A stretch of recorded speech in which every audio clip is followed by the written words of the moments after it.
And that, my friends, is the haka music to start off our New Zealand episode. Very good. Episode number 8. Yeah, so that was for you, Karl, our guest. Thank you very much. That was beautiful. Nick's dancing was incredible. I know. He had his shirt off. It's a bit weird, but it's okay. Little do you know, that's not my first time doing a haka. It really isn't. So yeah, this is episode 8 of What the Faux podcast. Thank you for downloading and listening. Hello. We're joined by a very special guest today, Mr. Karl Watson, I suppose famous from YouTube and his travel documentaries that he makes.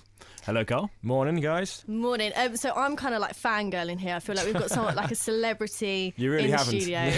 It's okay. Well, we said, which is the truth, you know, we've met you today and you're on our TV more than most famous people are. So true. We spend a lot of evenings just binge watching all of your I really enjoy the ones where it's like a proper series. Like, well, Hong Kong to New York obviously is the big one, but each is like a 45-minute to an hour episode, and there's like 9-10 episodes. 11. As we are talking about it, we should probably explain to the people that are listening what we're actually talking about. So you make travel documentaries and films of the places you go to. Yeah. So I mean, I work in video, and making like videos of trips I go on is something I've always done, but. In 2013, me and my mate James quit our jobs, go backpacking the world for 9 months, and I wanted to film the whole thing as if it was like a TV series, as if we'd been commissioned, like the long way round, long way down kind of stuff. But we weren't commissioned, we didn't have any budget for it. I just had a home video camera because that's all I could afford, and I didn't even know if anyone was going to watch it when we cut it. But I was like, I'm just going to make it as if we are going to be on TV, put it on YouTube, and then hopefully my mum will watch it, and we'll go from there. At least you got one view. And there. then my mum watched it lots of times. We now got lots of views, so it's going right. And what you're doing, I think the reason why you have so far been successful is because that style of travel film, it's not currently on TV. Like you said, long way round, long way down, but the demographic is really you can apply to a lot of people, but the demographic's a bit older people maybe. But yours is like young backpacking people. Most of the stuff on TV with like travel documentaries, you've either got one end of the spectrum, which is like Michael Palin, very factual, getting to know the culture and the people, which is great, that's brilliant. And then you got the other end of the spectrum, like your Bear Grylls, like adventure junkies. Crazy. But what's it like when I go there? What's it like when you book a ticket and go there? And there's, you got so many, backpacking, such a huge industry now, but no one's really filming it.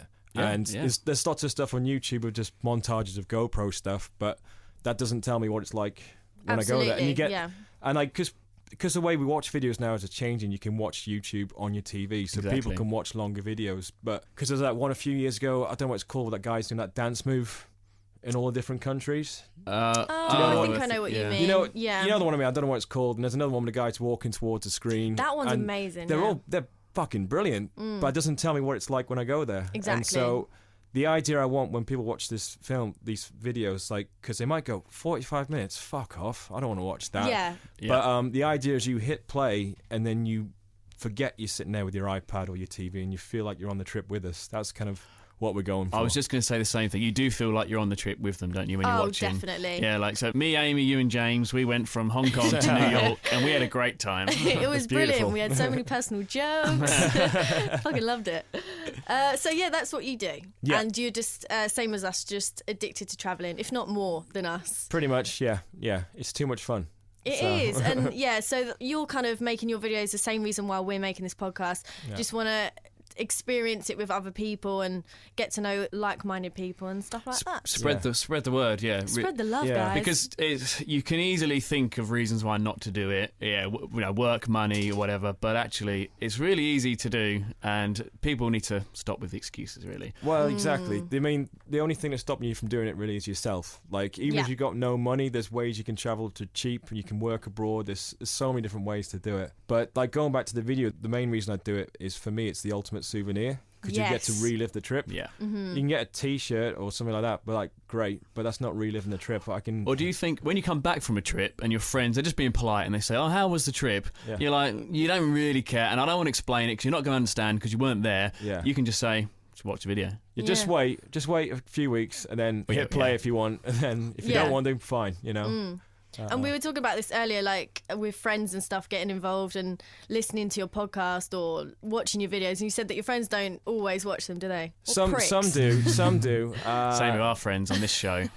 Well, one of my mates, gets a bit jaded about me going away, because I think he's one of those guys. He's a talker, not a doer, and so he's always like, "Oh, I'm gonna do it," and he never does. Yeah. And so he now gets really kind of like meh about it, and he goes, "What, you going off traveling? You're still trying to find yourself, Carl?" And I go, "Look, I don't go traveling to find myself. I go to lose boring like you." Oh, nice. That's my travel. That's my inspirational travel quote. You should put that on a postcard. Whether the C bomb will make your edit or not, I don't know, but I might have to bleep it. But no, it's cool. You can do whatever you want. It's fine. So Nick, I don't know. We should have discussed this. Was some unprofessional. We should have discussed this. But are we doing shout outs this week?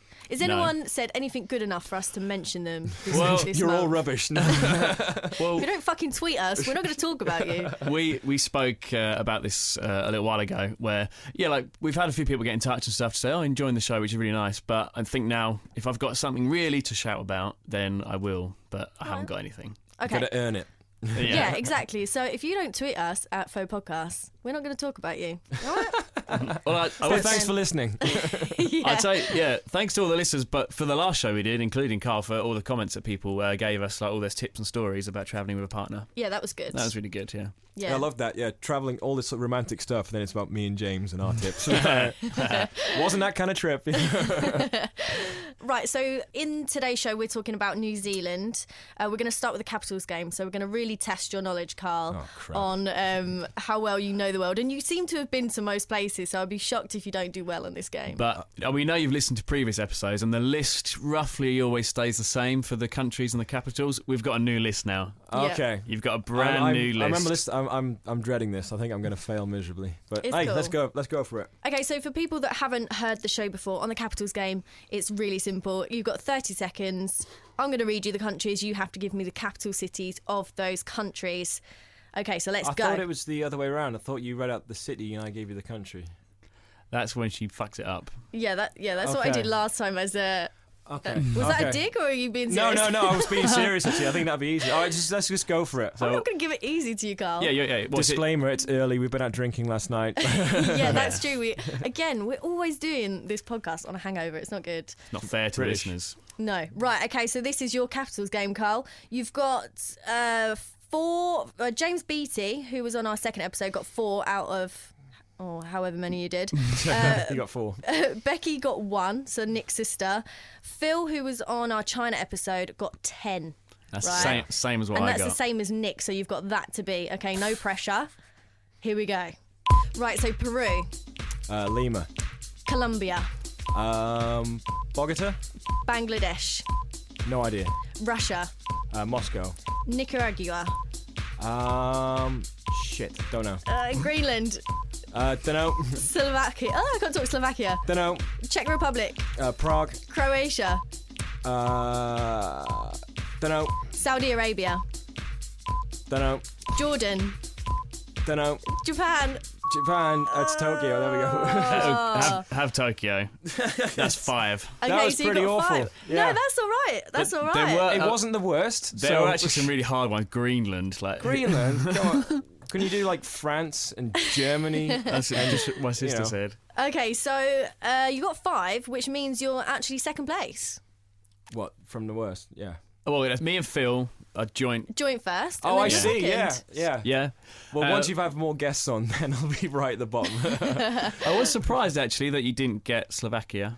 Yeah, I haven't been. What is Slovakia? Bratislava. Oh, yeah. Yeah. I think that's quite a hard one to remember. Yeah, I guess. Have you been to Slovakia? No. No. So, do you want to go through some of them that you got wrong? Okay, This yeah, will take so a while. I can't talk and listen at the same time, so I don't know what you said, but Peru was Lima. I think Yeah. you got that, yeah. Colombia was So, Bogota. you got that. Yeah. Bangladesh was Dhaka. Of course. Yeah, Dhaka. harsh, yeah. Russia, Moscow, Nicaragua, which is really hard to say. Managua? Managua? I only Don't went know. to Samuel del Sur. That was that party, wasn't it? Yeah. Just to get fucked Too up. drunk to know what the capital city was. Greenland is Nuuk, spelled N-U-U-K. Who knew? Every day's a school day. Slovakia, Bratislava. Czech Republic is Prague. Yeah. Croatia is Zagreb. Zagreb. I knew that only crap. because of football. Football's actually really good for geography. Yeah. If you watch Champions League. Okay. Yeah, I think that's why you got the score you did. Yeah. I can't Yeah. talk today. I'm so hungover. Saudi Arabia is Riyadh. Riyadh? I don't know. R-I-Y-A-D-H. I don't even know how to spell. To say it. Talk. Amy, come on. Jordan is Amman. Did we get this far? Yeah. Japan, Tokyo, And that's it. Yeah. and that was it. Oh, man. Well done. I could have got Amman. Yeah, I thought you would have got Jordan. I just thought, I think Jordan, I think Petra. I was like, yeah, that's obviously not the capital city at Yeah. all. It's just a place to visit. Yeah. But good effort, I think. But that was actually quite tough. That was a was. tough one. Yeah, We gave you a I'll tough give that. list because we thought you're like a pro at this. So Yeah, you need a thought difficult wrong. list. Right, Nick, as this episode is about New Zealand, we need your game show facts. Let's do it. Let's get to know New Zealand. So, I love Amy, this bit. I love it, by the way. Do you? Yeah, it's Okay, great. 'cause- It's good. fun. Yeah, I'm glad someone's sticking up for me. Yeah, because Yeah. we did talk about it on another episode where I wasn't too sure how this feature was going down with the listeners, but You just thought it was a bit like gay, a bit Michael I'm Palin.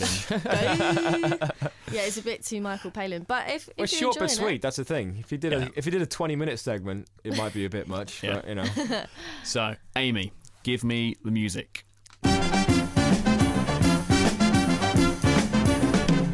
So, New Zealand is an island country in the southwestern Pacific Ocean. The country geographically comprises of two main land masses, the North Island and the South Island. The population is 4.5 million. 15% of these people are the indigenous Maori. Kiwi is the nickname used internationally for people from New Zealand. The name derives from a kiwi, a flightless bird, which is native to and the national symbol of New Zealand. New Zealand's capital city is Wellington, the most southern capital city in the world. Its most populous city is Auckland. More people live here than the whole South Island. Somewhere between 1250 and 1300, Polynesians settled in the islands that were to become New Zealand and developed a distinctive Maori culture. Eotora, meaning land of long white cloud, is the Maori name for New Zealand. The traditional Maori war dance, known as the haka, incorporates singing, dancing and facial expressions to intimidate the enemy. The national rugby team, the All Blacks, still perform this before matches. In 1642, Abel Tasman, a Dutch explorer, became the first European to discover New Zealand. In 1840, the British and Maori chiefs signed the Treaty of Waitangi, making New Zealand a British colony. Only 5% of New Zealand's population is human, the rest are animals. Organised commercial bungee jumping first began in New Zealand. The first man to climb Mount Everest, Sir Edmund Hillary, was a Kiwi. Lord of the Rings was filmed here. These movies pumped around $200 million into the economy. The Kiwi badminton team was named the Black Cocks, but after a year had to change it due to complaints. Very nice. Liking Nice. the facts there. There we I go. learned a few things there. I mean, I've lived in Wellington, but I didn't know it was the southernmost capital city. So I'm There doing you well. go. I'm doing well with capitals today, basically. Yeah. But yeah, so I hope you feel like you've got to know New Zealand a bit better now. Definitely. I like the Black Cocks bit. The Black Cocks. Oh yeah. That Do you was reckon great. they actually kind of named themselves that seriously and thought that'd be a good nickname, but they never actually thought, or they done it as a joke? I think it's a joke. Must It's like have. Kiwi sense of humour. Yeah, you know? yeah. The Black Cock. How would you say that in a Kiwi accent? The The Black Cocks. That sounds South African, doesn't it? I did actually. The bleak cook. That's South African. Yeah. Bleak cooks. The Black Cocks. Oh, that's Yeah. funny. Nick, when are we going to tell Carl about the little hacker thing? So What? Just we're not going to. Are we going to do Don't worry, one? we're not going to make you be the hacker. Just it was a Thursday night, a typical night in our house. I'm putting makeup on Nick's face. And we thought, because we're excited about doing an episode about New Zealand, I did a hacker. Wow. I definitely did put makeup on his face to make it look like he had tattoos on his face. Just an ordinary Thursday night then, okay. It really. Are we doing this now? Like, I don't know, I'm asking you. Are we going to show him? Just to show him?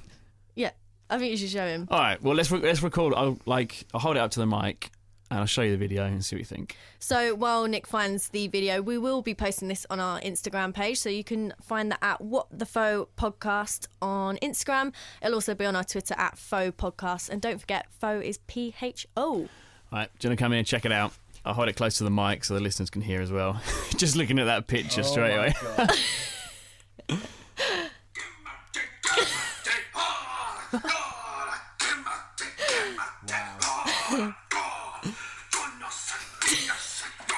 It's a good effort, actually. So, what do you think of that? That was a really good effort. Like, when we were on the Kiwi bus, we had this night at the Maori village, and they taught, from each part of the group, we had a chief, and this guy, Ben, had to do the hacker, and he's a big rugby guy, but his hacker was pretty shit.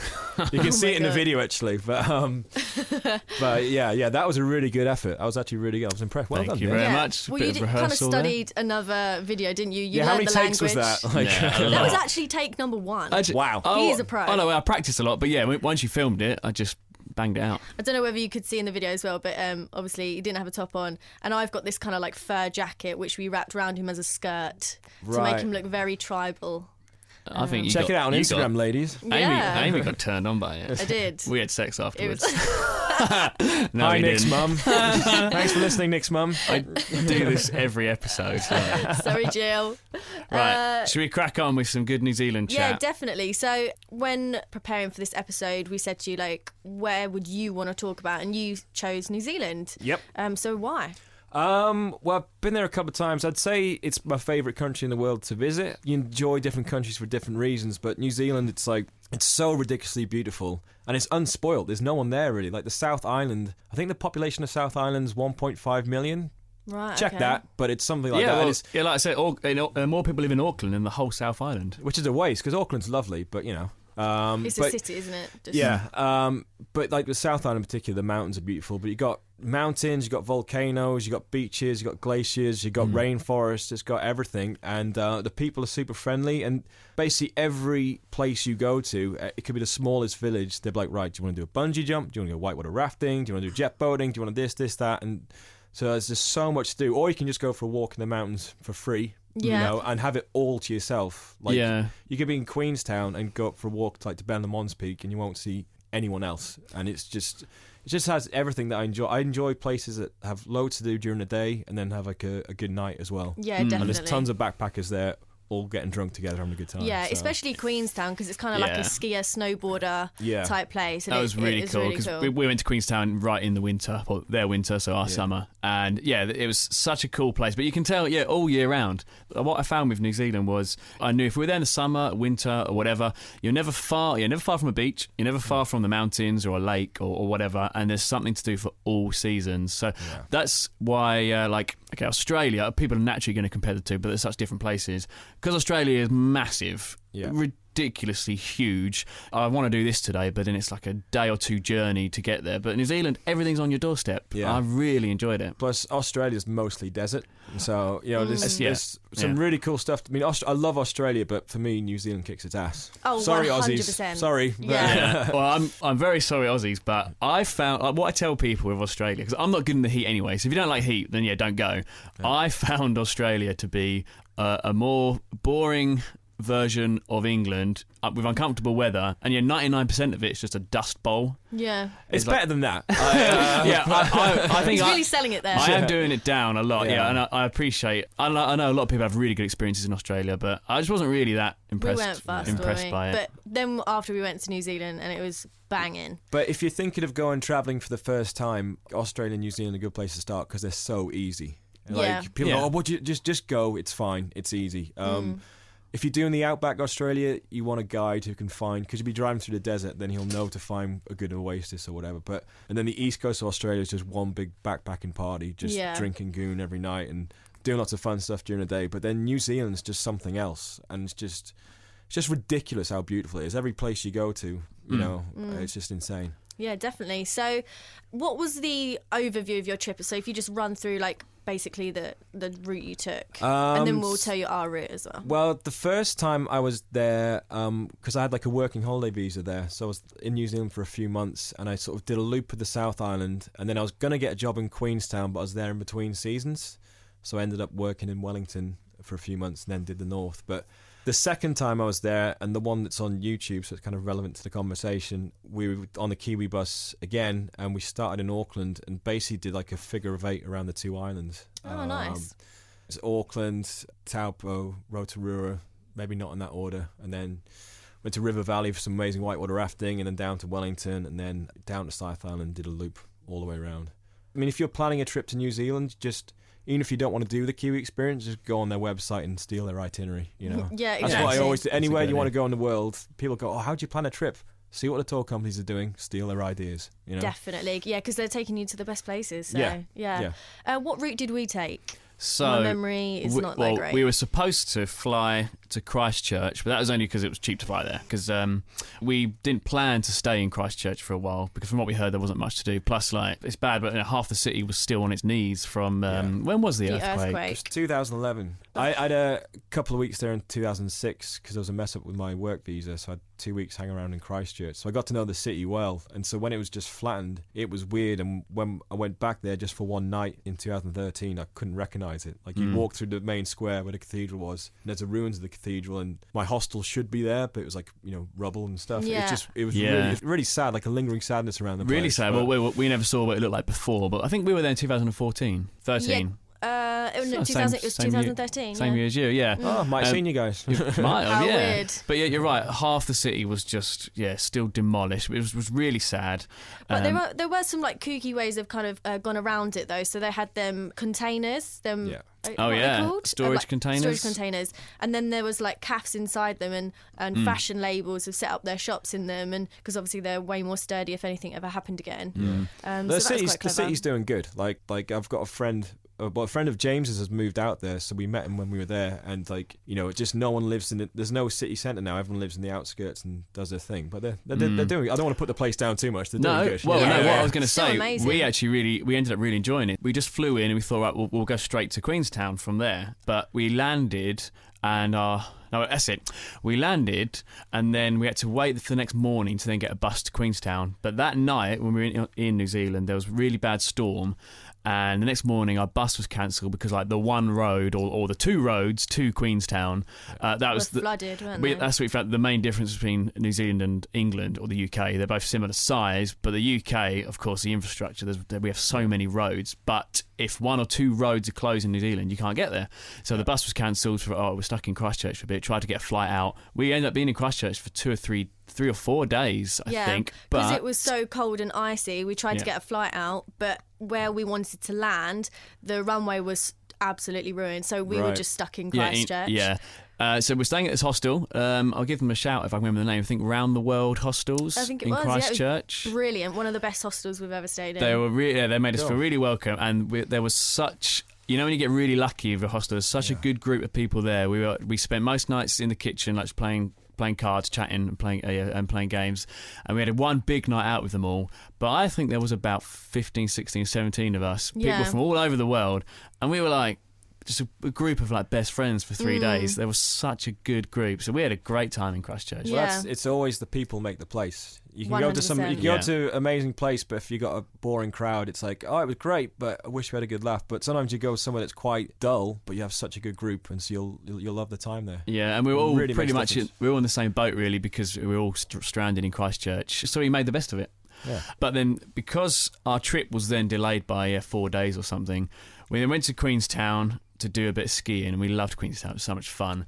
Then, basically, when we was in New Zealand, we knew this date we had a flight leaving Auckland to go home, because we'd done a few weeks in Australia, then we finished off like 10 days in New Zealand, I think. Yeah. So, but because we're then behind, we had all these plans for the North Island.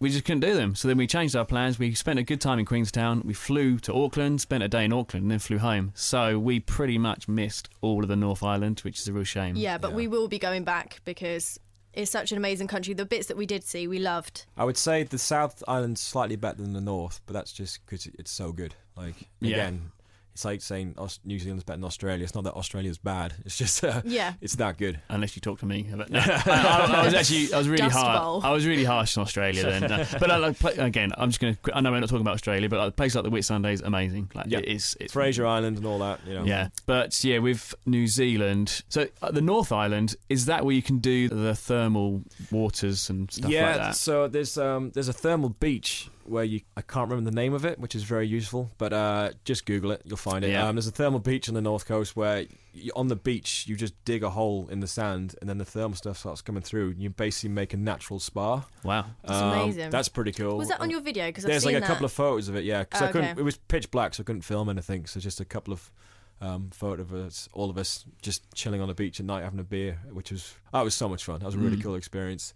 Then you got like Rotorua, which is like all the volcanic area to all the geysers and stuff. Yep. So it's a bit. If you've ever been to Yellowstone in the States, it's a bit like that, except not on the same scale. But then you've got the Tongariro region, where it's basically what people now call Mount Doom from Lord of the Rings. But you can do a Tongariro crossing through this national park. It's supposed to be amazing.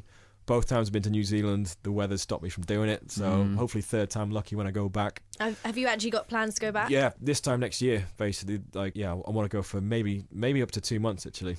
Oh, wow. So I've got friends who live out there and stuff, and I've done the Kiwi bus twice. I want to mix it up and maybe get a camper van. And very cool. Yeah, a camper van around New Zealand would be amazing. Plus, I'm going to buy a drone and just film the shit out of it. Oh, wow. Yeah, that'd be great. So sick. So am I right in thinking, unless I made this up, when you were very young, did you go to live and work out in New Zealand? So that was when I was 2006. So yeah, I was. How old were you then? I would have been 22. So that was between my undergraduate and postgraduate. You're so old. 32. Yeah, 32. But, oh, you're actually 32? Oh yeah. Fuck off. Yeah, that's older than I thought. You're not? Yeah. What did you reckon? I thought like 29. Well, because you've been travelling for so long, I knew you were older than you looked. Yeah. I love this bit. Just keep going. But genuinely, if I met you out on the street, I hadn't like fangirled over your videos, that sounded really wrong. That sounds great. Keep going. I would genuinely think you're probably like 26, 27. Well, the best thing is with James, when I travel with James, he's got even more of a baby face. Yeah. So he has actually, they yeah. thought, when we were travelling, we were both 29, and most people thought he was 20 and I was 24. And we just didn't correct them. So, But yeah, no, like people, we tell people that we were 29 and they're just like, wow, I can't believe it. You guys look so young. And we're like, stuff it, So I asked you earlier, when you first went to New Zealand. So what was that? Were you working there? Yeah, so it was a working holiday visa. So it was like, I had a 6-month trip overall, did like a few weeks in Oz, then a few months in New Zealand. And then, brief stop off in Fiji on the way back, as you do. Sweet. That was my first proper backpacking trip. I'd done travelling growing up with my family and stuff like that, but that was the first proper time backpacking. And I remember the moment I actually got bitten by the travel bug, I reckon, because we were in Australia, Nick's favourite country. And go Australia. And we're on Fraser Island. You can go around Fraser Island on jeeps, but now you have to like do it in like a guided tour. Before you could just go around anywhere you want, but too many people crashed the jeeps and died and stuff, so they put a stop to that.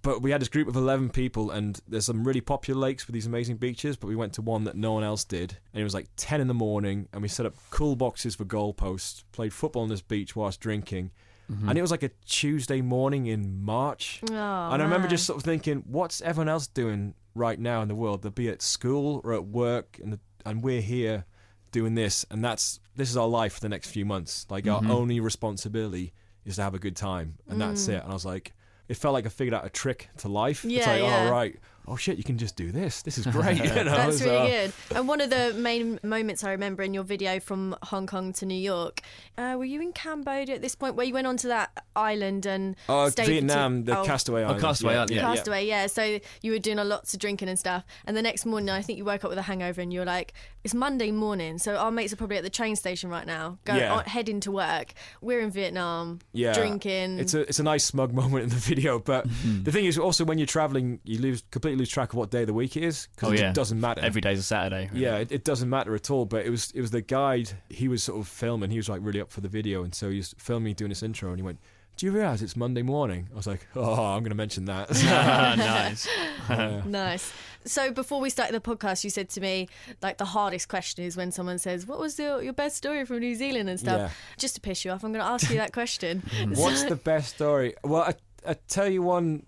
The first time I was there, when I was doing the bungee jumps, there's 3 main bungee jumps in Queenstown, and you can actually pay for them all in one package. So I did all of them in one day. Wow. And never done them before. And the first one's off a bridge that's 45 metres head first, and that was okay. The second one's the Nevis one, which we do in the HK to NY video again. So if you've seen the video, you'll see that one. That's 134 metres out of a cable car in a canyon, and it's just the most terrifying thing I've ever done, but it was also one of the most fun things. But then I got to the last one, which is like a ledge just sticking out. You can get a cable car up from Queenstown, and there's a ledge sticking out, so you're like a few hundred metres above the town.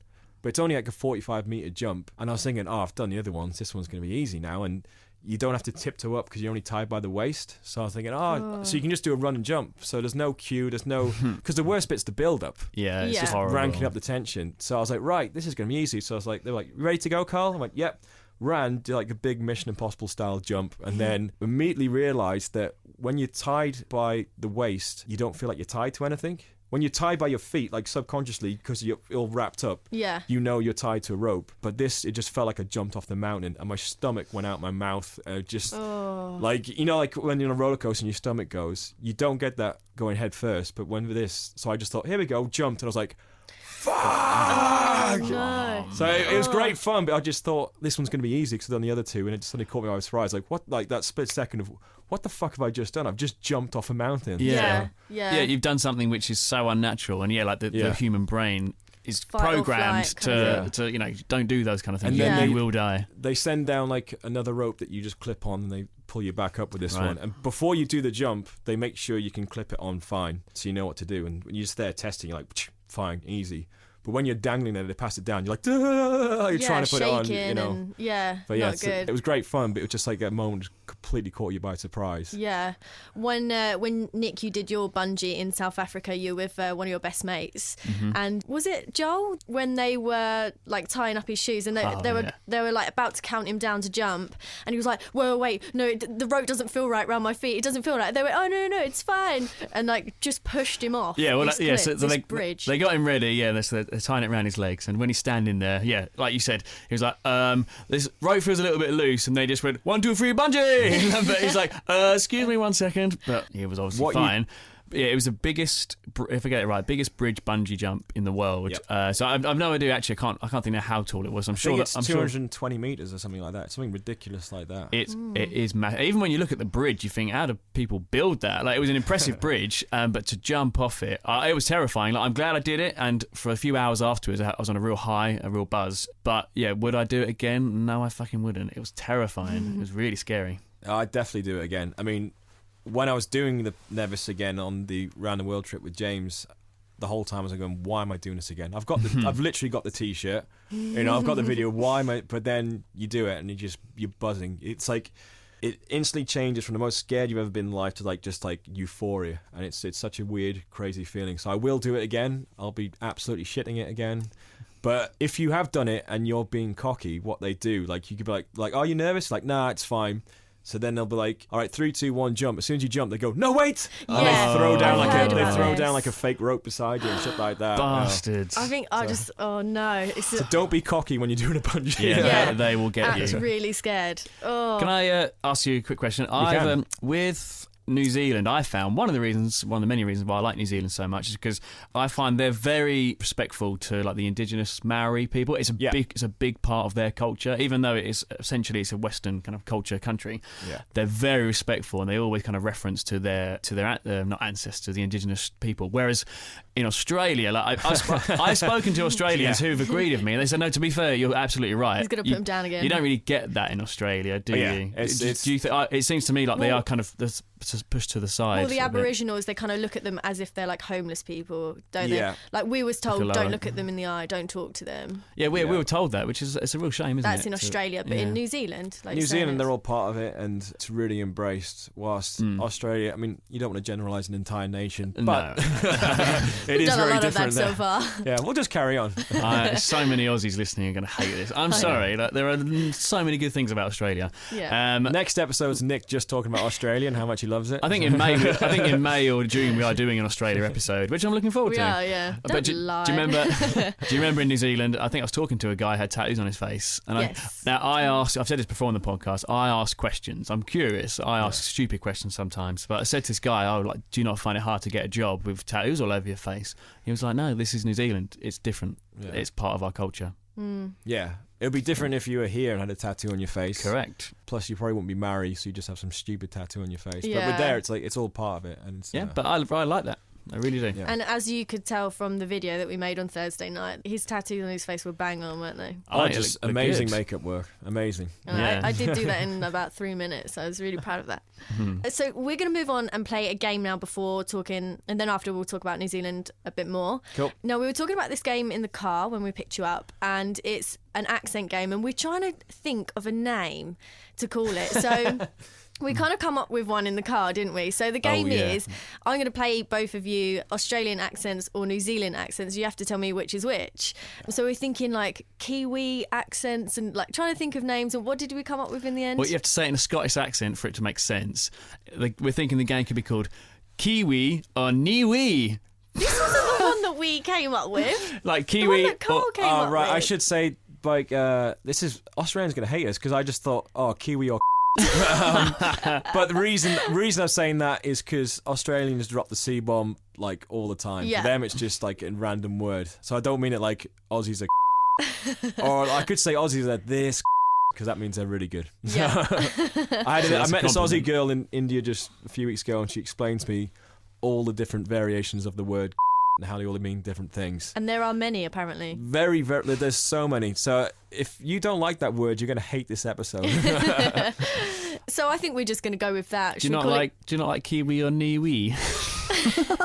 Yeah, it was great. Oh, Nick. Well, my vote is for Kiwi or Fine. Cool. That's 2 votes. Fine. Sorry, You're Nick. outnumbered there, Nick. Right, okay, so yeah, like I said, you've basically got to guess whether these are Australian or New Zealand accents. So this is the first clip. Now, any social occasion was one men could feel comfortable in as they drank their L&P while their mullets sheltered their necks from the long summer sun that burned on and on. That's Kiwi. Okay, so he's going with Kiwi. What about you, Nick? I'll stick to... I was going to say Australian. All right, okay. Yeah, you go for that answer. We competing against each other? Yeah. Yeah? We're head to head. Yeah, you stick with that answer because I think Carl knows he's right. He's so confident. I thought I'd be good at this game. I think I can tell the difference, but obviously not. So do you know the company or something? Is that how you know? L&P, the drink. Yeah. Ah. So there's going to be clues in this, isn't there? So I was so confident I interrupted you when you were about to say that was clip number 1. Right, clip number 2. I've been internalising a really complicated situation in my head. So that was clip number 2. You can answer first. Have you put other accents as well? Is it just Australian and Kiwi? There's no trick ones there. So I thought that was South African. I'm going to go for Kiwi for that one. Okay, and you, Carl? Kiwi. And you're both correct. Nick, if you can keep score for me so that Carl's 2-1. got 2. Yep, okay, cool. Clip number 3. All brand. It's delicious. Malicious. Tall Jan is malicious. What? I heard what you said. Tall Jan is malicious. No, I said all brand is delicious. All brand is delicious. You expect me to believe that? Yeah. Pathetic. So that was clip number 3. That's That's what we're saying for Australian, isn't it? Yeah. Yeah, okay. Yep. All right, you say it so hesitantly. Is that because you're not sure, or is that because you don't want to say? It's because your mum's listening. I always think of that, yeah, and I don't think she likes that word, but oh well. Sorry, Jill. Yeah, I think that is. And you're both correct. So it's 3-2 to Carl. Okay, so we've got 8 clips in total, and this is clip number 4. Oh, come on, mate, do it yourself. Oh, that one's really cute. What was that? Come on, mate, do yourself. I'm going to go with Aussie. Just to reduce the amount of C-bombs, I'm going to say Aussie. Come on, mate. That was good, Ozzy. Do you want to hear it again? Yeah. Oh, come on, mate. Do it yourself. Oh, he's so cute. Kiwi. Okay, so you're saying Kiwi and you're saying Aussie, Yeah. Carl. The answer is Kiwi. Yes! He's back in the game. I'm back in the game. It's 3-3. It is. I didn't right. speak to many little children when I was there, so... So that's the excuse I there. did. Right, clip number 5. The Milky Bars are on me. I think that's Australian. Yeah, I agree. And you're both correct. 4-4. It's getting tense. Right, clip number 6 out of 8. It's like cheese. How do you know which one tastes best? Well, luckily, there's coon cheese. Coon cheese. Do you know about coon cheese? Get your coon Oh, you cheese. Get your coon don't? cheese. Okay, so there's quite a I'm famous gonna comedian let Carl answer this in one UK first. that does a joke about it, but anyway. I think it's Australian. I'm not confident on this one. Okay, Yeah, I think Australian. Australian. Okay, and you're both correct again. Yeah, that's Mouthpiece. that's a real thing in Australia. Coon cheese. Yeah, Yeah. that's an actual Beautiful. thing. Clip number 7, and I'm just going to prep you for clip number 8, is the best thing I've ever heard in my life. And it's a long clip, it's about a minute long. But this is clip number 7. Mrs. McConnell's making a venison pie for the supper. Oh, yeah. Oh yeah. A venison pie. I think that was Kiwi. I'm going to go with Aussie. Okay, the answer is Kiwi. Oh, Shit, he's taking the lead. 6-5 to me. Okay, this is the best clip so far. I left it till the last one. I love this. It's about a minute long, but I'll see you on the other side. If you're like me, you find it very hard to keep your dick dry. I could barely recognise you were my gonna own go dick. with this. I knew Imagine it. that. Then I discovered Shave-Style Dick Sealant, the best way to take care of your dick in 3 easy steps. First, wash your dick with soap and water. Then, wait for your dick to dry. Once your dick is clean and dry, paint your dick with Schaefer's Dick Sealant. I used to be too embarrassed to invite people over to see my dick. But now, my dick's the talk of the town. I even have pictures of my dick. Check out that dick. I want to send this to my secretary. Barbara always loves to receive my dick pics. I often have 20 to 30 people on my dick at once. That can really wear your dick out, causing dick splinters and discoloration. But with Schaefer's Dick Sealant, my dick stays a nice golden brown colour. Who wouldn't want a golden dick? My dick was too dangerous for cods to play on. It seems like every cod in the neighbourhood's been on my dick this summer, and they've all had a good time. Wasn't that right, Jim? Yes, you've got a nice dick, okay? His wife is always on my dick. If you like Schaefer's Dick Sealant, check out Schaefer's Style Cock. I had a huge hole in my dick, but I fixed it by jamming some cock in it. You'd be surprised how many things you can fix by jamming cock into them. Have an extra large hole in your dick? Try Schaefer's African Style Cock. Just go to your local home improvement store and ask for the big black cock. So that was clip number 8. Oh, so they were talking about a deck, weren't Yeah, they? Like yeah. a wooden Yeah. garden deck. Halfway through, I realised what they're actually talking about. Have you not seen the clip? It rings a bell, but yeah, I don't think I've seen it. Just go on YouTube, search deck, as in D-E-C-K, commercial, and it'll come up, and it's hilarious. It is really good. So they're vowels and... Yeah. Sorry, but where do you think that is? That is definitely Kiwi. Yep. Kiwi. Yeah, it's Kiwi. Which means you won. I can't believe I Shit. won, especially the first one. But you were so confident because you knew Yeah. what the thing was they were talking about. But I won. So what were you big going to hearty say? handshake. Thank you, gracious loser. So what were you going to say about their vowels? Oh, it's just like they're always weird pronunciations. Like we have this bit in the video. Actually, we're trying to get the girls to say six. Yeah, I love sex. I and love sax. love the way they Yeah. say Always six. just going six. Six, yeah. And our driver, like Andrew, she'd hand out like the clipboard with a pen, and you'd be signing up for activities on the Kiwi bus. And she'd be like, "Has anyone got me pin? Me pin?" So I've got a pen, not a pin. Yeah, it's so true. So that was the accent game. That was really good fun, actually. That last clip was hilarious. I'm glad But you liked it. Quick thing on accent. I've got 2 things I want to bring up. We always say watching your videos. Can I ask, what the fuck's going on with your accent? Oh, yeah. Where are you from? Where are you from? I have a miscellaneous accent because I born and raised in Durham, in the northeast of England. Oh, wow, yeah. But my parents were from down south, and so I only ever had like a hint of the Geordie accent sort of by the time I left school, like when I was 18, and then went to Liverpool Uni, but luckily didn't pick up any Scouse accent. Hey! And then because I live down south now, it's just sort of you get a mixture of the north and the south. Then people try and mostly I get American, but I get a Kiwi. I think Aussie. you've got a lot of Kiwi in the way you speak. I'm having people like go like, "Oh, are you from Ireland?" It's like, well, you've never been to Ireland, then Clearly. you know. People just guess everything. It's when sometimes someone go, someone said to me, "Are you from up north?" I'm like, "Wow, they actually guessed it." Wow, yeah, I never would have said that. No, in your videos, it's the one word you say, which we always comment on, is city. Yeah, we're talking about city. City. Yeah. Well, it's like that's more north. That's the joy thing. City. Like you sort of dropping the T. Oh yeah. Yeah, city. Yeah, but I've got another quick thing to add on to the accent game.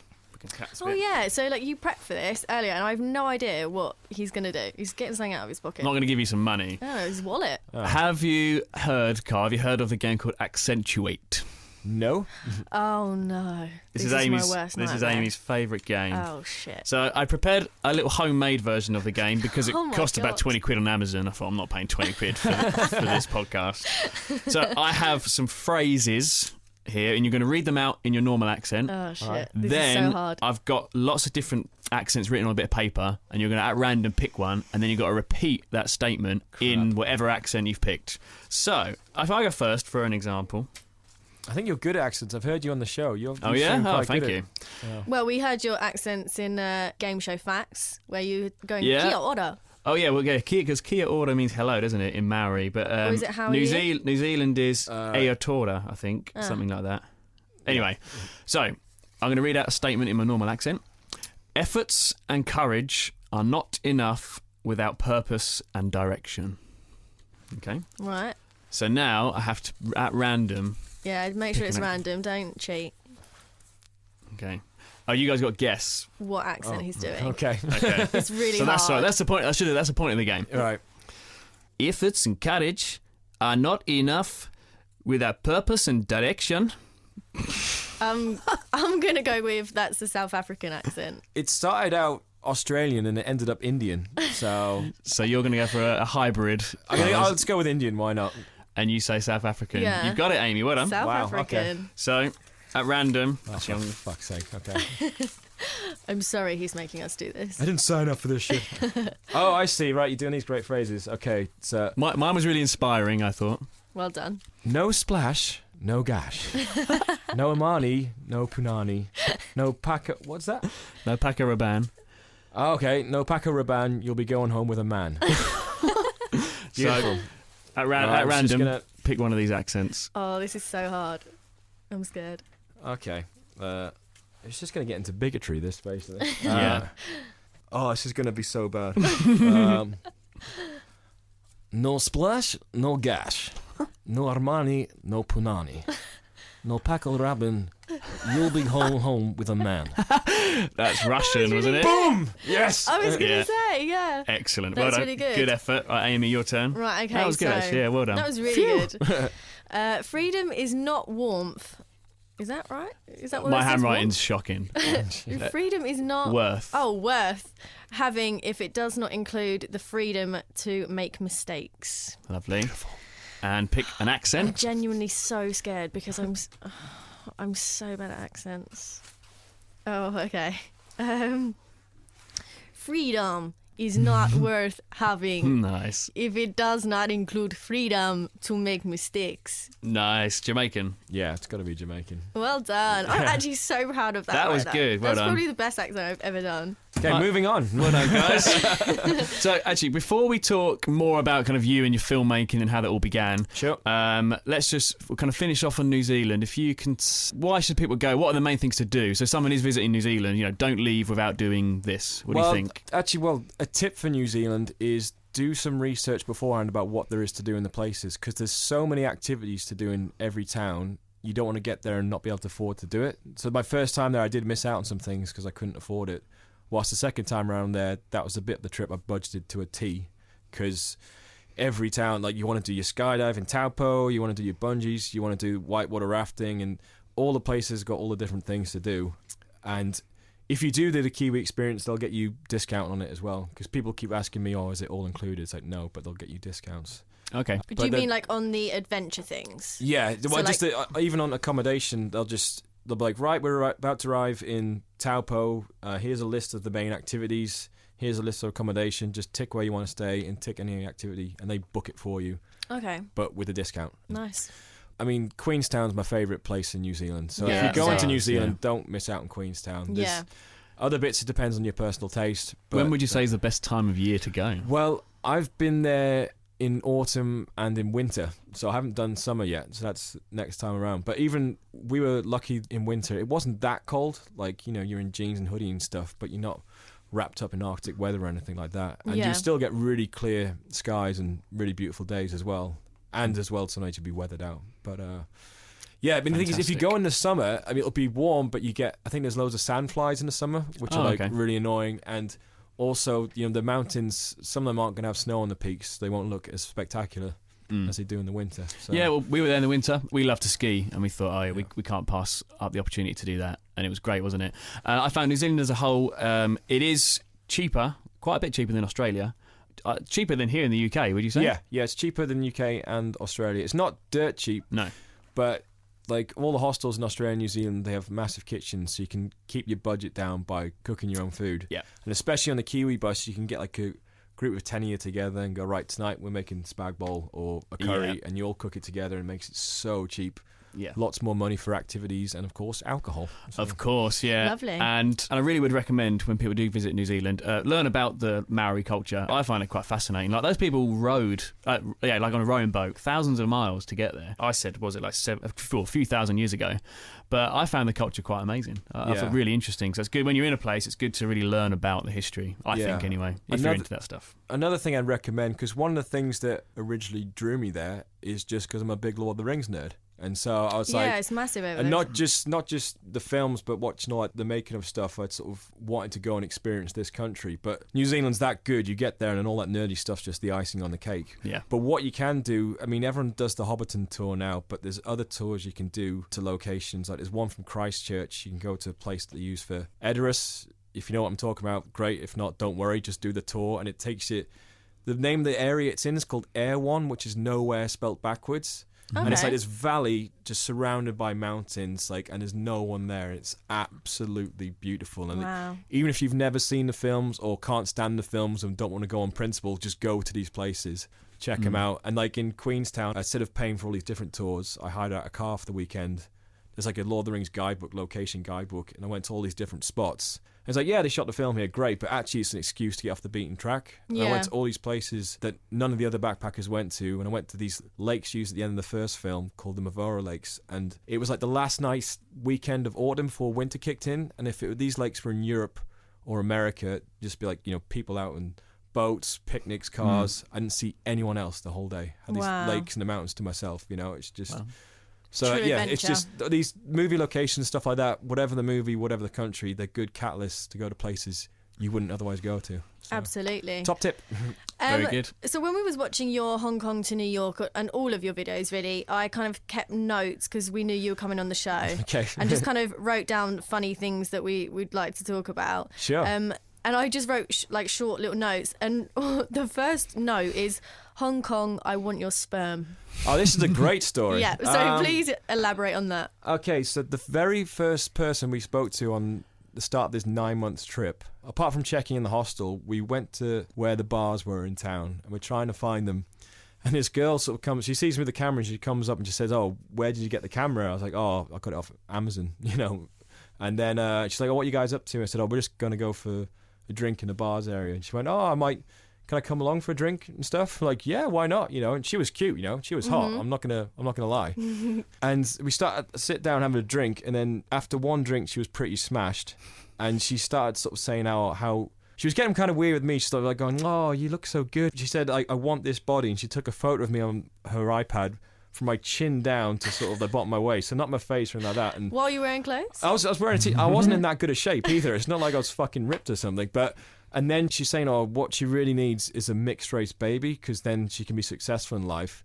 So she's like, can I have your sperm? And I was like, nah, you're all right. And then she kept sort of going on and on, like, just give me your sperm. Come on, give me your sperm. James is sitting there pissing himself laughing. And he's like, oh, mate, just do it. I was like... just give her the baby. And the thing was, because I would have, she was an attractive, nice girl. If she played her cards right, I would have slept with her. Yeah, she would have secretly done it. But I thought she's probably the kind of girl who would, keep the condom, and then she actually said, "Oh yeah, we can just go have sex in the toilet, so we can wear a condom, and then I can just shove it in later." She actually said that. And, oh my God. And then she started crying and get all upset because we were like, no. And we basically had to sort of peel her off my shoulder and just leave her in this bar, crying in like a pile of peanuts. Oh my god! That was like the very first person we spoke to. So I bet your mate James, because that was his first travel trip, really, wasn't it? His first experience of travelling. He probably thought, "What have we got ourselves into?" It was insane. But like I said, if she was smarter, she could have like just come for a drink with us and then pulled me, which wouldn't have been hard to do, and then gone with a condom plan. I mean, I'm glad she's not smart, because otherwise I'd have a kid somewhere in Hong Kong. Can you imagine? But yeah, oh my god! So that was the first person we spoke to. That was really good. The other thing I wrote down was when you was in New Zealand, there's quite a famous place called Fergburger. Yep. Which everybody knows. It's the place you have to go to get one of these burgers. Queenstown. Yeah. I've also written 15 minutes. Grow up, man, because it took you over. Was it over 15 minutes? I don't know. I made up that number. I don't know. It's probably. But I think you couldn't finish it, could you? The burger. was because I got like the normal burger a few days beforehand, and then because we'd just done the bungee, I got like, I can't remember the name of it, but it's the ultimate huge, massive one that comes like so many layers of different stuff. So I was like, right, I'm going to try, and then you can see me almost gag, like, because it was so filling. But it's delicious, absolutely delicious. Really nice burgers. Have to go to Fergburger. Yeah. And the other thing is, you went to America like towards the end of the trip, didn't you? And James got in a bit of trouble with the police, didn't he? And then he got some sort of court order. What happened with that? So we got pulled over once for speeding. We were both speeding, but it just happened to be James got pulled over both times. And the first guy just let us off because he was just fascinated by our passports with all these stamps. It's like showing a kid a shiny toy. And he sort of said to us all, remember in America we do kilometres an hour, not miles per hour? And we're like, okay. Because even though we use miles per hour, but two, if we thought it was kilometres, we would have actually been driving slower than the speed limit. But we just let him have it. And then the second time we got pulled over, the guy just sort of came up, asked for James' license, went back to his car, and came back, and he was like, he tried to write up James' address, but it's like, your zip code's like weird. You got like all these letters and numbers and other stuff. So I've just put 000, which immediately makes it void anyway. But it was a court order for James to go, because he was like 20 miles per hour over the speed limit. So he had to get like a court order for Mississippi but it was for 3 weeks after we finished the trip. Yeah, because you weren't going to be in the country anymore. And we were chatting to people like, what happens if James doesn't show up? And they go, well, technically they can put out a warrant for his arrest in Mississippi. But all it meant was James could still go back to America, could still go back to Mississippi, just don't get caught for anything. But James was getting a bit worried about it, so like on the last day of the trip, he just rang him up, the court up for it, like to sort of clear his mind. And the woman, like, she was like, oh, y'all don't have to worry about that. We haven't written up your ticket. Oh, I love your accent. You know, just are you from Australia? All right, sweetie pie. So it's just, I think they saw it and thought, this guy's from England, just leave it. And because she loved his accent, it's like, yeah, don't worry about it. So that's right then. So all is well with that. Yeah, James is not a wanted man. Good to know. Good to know. The last thing as well that Nick is very happy about. So you went to Latvia with a few mates, and we just need to say that one of them's a Sheffield Wednesday fan. Yes, that was brilliant. That was oh god, an anticlimax. My mate Steve, he's obsessed with Wednesday. He said everything relates back to it somehow in a conversation. And he takes it in good humour, but it's almost like a religion to him. So we'll just be making digs about Sheffield United related stuff. Yeah. And he just gets so upset. That's funny. That's one of the videos it's not like a popular one on the channel. I tried to make the videos so that anyone can watch them. Like the idea is like no one gives a shit you've been travelling. So they've got to be able to hit play and stay engaged all the way through. Yeah. But that one is mostly just, lads on tour in jokes. Yeah. And so it's not one of the ones I sort of push out there because it's just us having a laugh. We even did another trip together for one of the guys' stag do's, and I filmed it and didn't even put it on YouTube because we find it hilarious. No one else would. Yeah. Plus there's some mild racism in it as well. So. Yeah.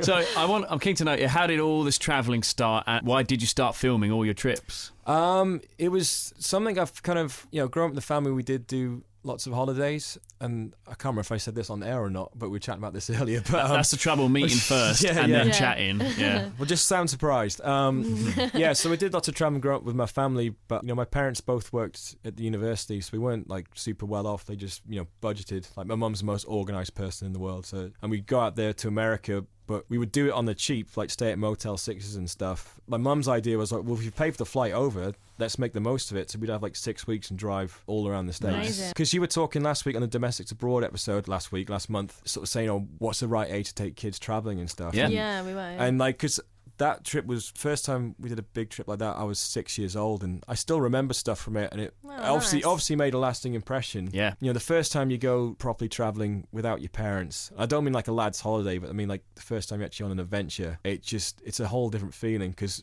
if you're with your parents and they go, right, today kids, we're walking up that mountain, you're like, okay, you got no choice in it. But if you choose to do it yourself, then it feels like an adventure. So I've always had that in me, and then, like I said earlier, the travel bug bit me with that in Australia, and then the idea after that trip was, well, I want to go again, but I want to just try and do the biggest trip ever, and I don't want to work on it at all. I just want to enjoy every moment. So that's why it took us, for this 9-month round the world trip we've been talking about, Hong Kong to New York, we spent 3 years saving up for that, because the budget was massive. I didn't want to cut any corners. I wanted to do this tour. I wanted to do that. Definitely the right way to do it. You know, I don't want to be eating tin food every day and stuff. So, because some people see the budget and they freak out and they go, oh, I can never afford that. It's like, well, you don't have to. You can do cheaper trips.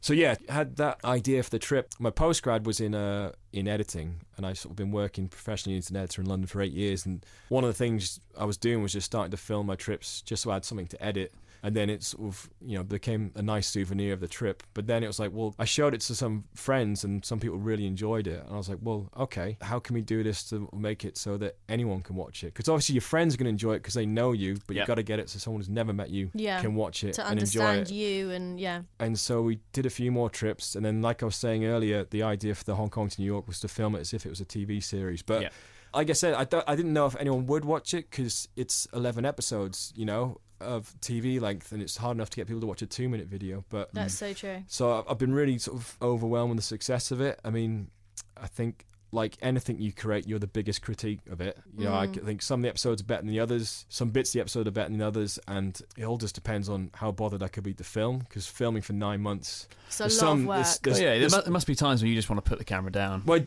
when we did, I mean, I kind of from experience now know when to have the camera out, when to just put it away and enjoy the moment and stuff. But there are bits, like if you watch the Australia second episode, Sydney to Melbourne's almost just an animated line on the map, because we were just, by that point I was nearly going to give up with it. Wow. But then getting to New Zealand kind of kicked me back into gear with it. We're glad you didn't. Yeah, and then I saw like the last episode, the US and Canada one, sort of say to people, I think the series is kind of like greater than the sum of its parts, because if someone said, oh, hey, do you want to watch a road trip from US to Canada, and saw that, they'd be like going, what the fuck is this? They're going from LA to New York, but they're not really doing anything. So it works really well as the last episode of our trip, but as like a LA to New York road trip, it's a bit weird, because the reason why was we were running out of money, we were getting tired, and then the government shutdown happened, so all the national parks were shut, everything of interest was shut.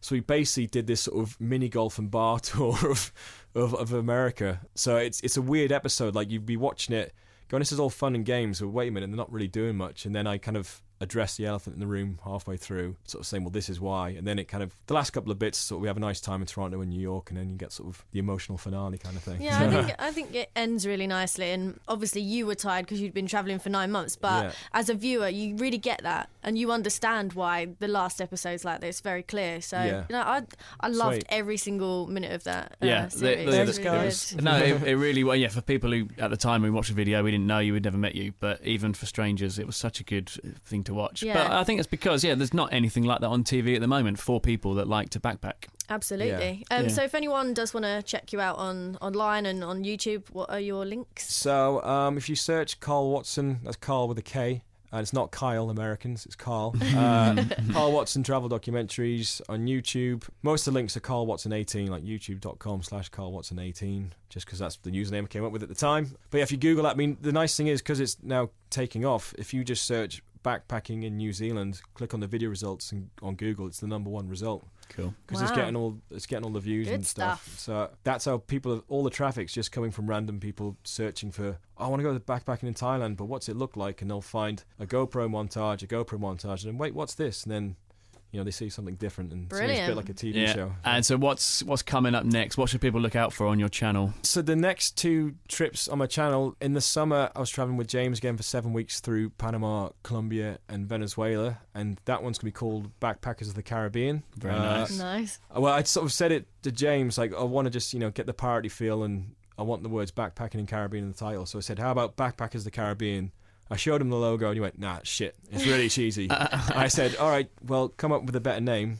and so it's called Backpackers of the Caribbean. Yeah, exactly. That's what normally happens when we name our podcast episodes. I think it's something crap, and you're like, "Nah, it's rubbish." I'm like, "Well, if you're going to come up with a suggestion, then go for it. You're welcome." Part of the solution. Come on. Yeah. So there's that trip. That should hopefully be online in March. I'm just furiously editing it away right now. And then the trip I've just completed was 6 weeks through India. That was like traveling through north and south, basically doing the main tourist highlights of India. So that's going to be called A Taste of India. Nice. The idea with that is people go probably comment and go, "Oh, you didn't go here." I was like, "I know. It's called A Taste of India." Very clever. Hitting back the haters straight away. You're already thinking of the haters. Yeah. Well, actually, I should say that'll be online in April, but with the YouTube comments, I mean, normally when you think of YouTube commenters, you think of like the worst, most vile people in the world. But I'd say 95% of the stuff I've got has been really positive, like really lovely feedback, and made some friends through it, and people like tips for questions, or just say the really nice stuff is when people say it's inspired them to travel, which was never the goal. It was just like, this will be fun to do and like a nice souvenir for us. But did you tell us about someone who you met who... All right, so but it's gotten to the point now where when we're backpacking now, occasionally we'll get recognised at a hostel by someone who's watched the series, which is crazy. I mean, it's doing all right, but it's not doing that good, you know. And if people are listening to this and who've never seen my stuff, they'll be going, "Who the fuck's this guy?" You know, just saying to get recognised.